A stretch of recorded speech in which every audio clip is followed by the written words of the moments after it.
So this is really interesting. A childhood friend of mine who's been fighting in the UFC for the past, I don't know, like 10 years. I was recently out in Vegas at the PI. I was lucky enough to do some training with him. He said something very, very interesting to me. He said, for every 10% better at takedowns you are than your opponent, you take away 20% of their striking ability.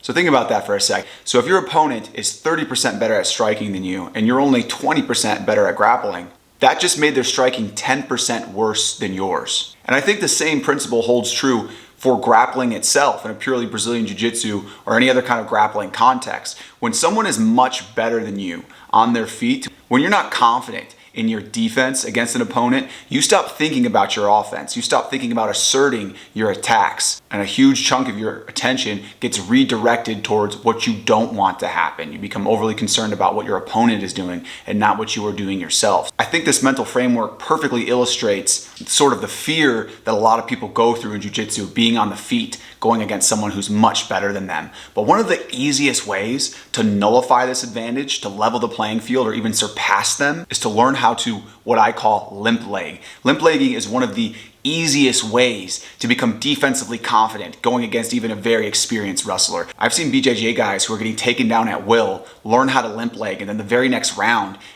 they were significantly harder to take down. Right? It doesn't take a long time to learn. And I put every little detail on how to do this into a video that's already released on my channel. Wrestling is generally a little bit harder to learn than any other combat art, but the limp leg is one of the most accessible, high return, low energy expenditure techniques that exist in wrestling or in grappling itself. It's a very important video. Share it with your friends, your grappling partners, or if you don't want them to get good on their feet, if you want them to be easy to take down, probably keep this one to yourself. The video should be popping up now.